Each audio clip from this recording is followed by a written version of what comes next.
I'm with Dustin Powers, the GM at Myrtlewood. It's a 36-hole facility, centrally located to all of Myrtle Beach, a place that I've been going to since I was a little kid. Well, that's not real true. I never was little. Place I've been going to since I was a kid.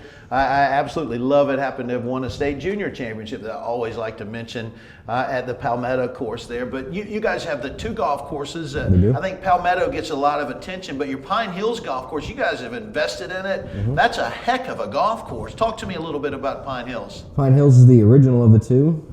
It's probably the easier of the two. It's the shorter of the two for sure, but it's definitely a golfer's golf course. And what I mean by that is it requires shots. A lot of dog legs. You got to hit certain shots. You got to hit all the clubs in your bag. And I really enjoy playing PineHills. And we've redone the greens there recently, and we took them back to the original size, and they are rolling tremendously with the new grass that we got on there. Yeah, you're sticking with Bermuda grass. Yep, fairly new Sunday Bermuda. We did that on both courses there, but yeah, it's been tremendous for us. Is it pretty good on the other days, or is it just really good on Sundays? It's good on the other days, but Sundays it really shines like Tiger. I tell you, there's so many great new grasses out there, and when I was a kid, there was like one kind of grass. It was like meadow grass, so we just cut it down to different heights.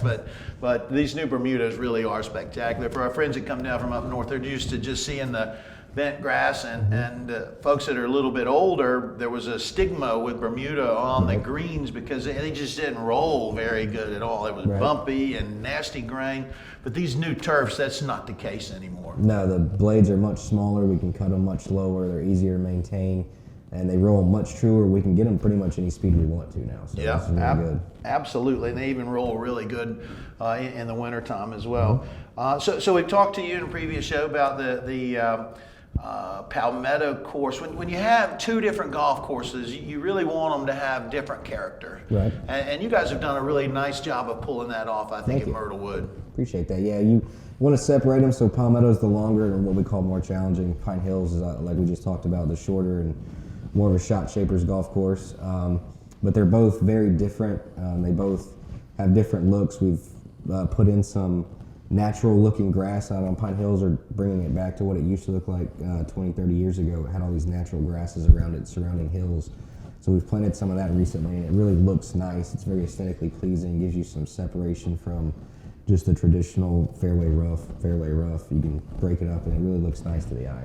When I talk to golfers that travel, most golfers, they play 95% of the golf that they play in their whole lifetime, probably on one golf course. Mm-hmm.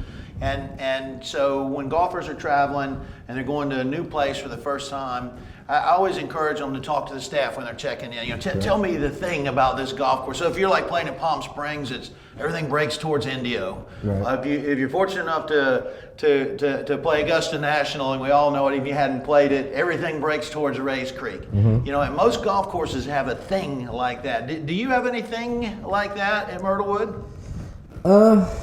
Not that I can think of in terms of a specific breaking of the greens or anything.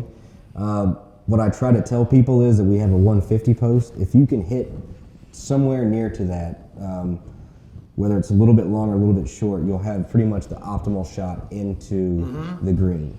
The way that they designed that, Arthur Hills, he wanted, if you can hit where he told you to hit it, the golf course plays much easier. I'm glad you mentioned that, because I love the 150 post. Mm-hmm. Most of the time I see them in there striped. They're like green and white or black and white striped. Right, that's what we got. Yeah, and the first time you play a golf course, it's really easy to look down and do the math. If I'm playing 380-yard par 4, wow, I do a little bit of math. All I got to do is hit it 230 at that post, and I'm right in the middle of the fairway. And in particular, first time you're playing a golf course, that's something that's really, really helpful. Yeah, I want to guide you around. I don't want to make it too challenging. It's all right there in front of you, PineHills. There's not really anything hidden out there that you can't see. It's all right in front of you. So if you just kind of play to where the holes are designed to take you, and don't try to get too greedy and cut anything off, you can score really well there. That's perfect. Great tip. Dustin Powers, he's the GM at Myrtlewood.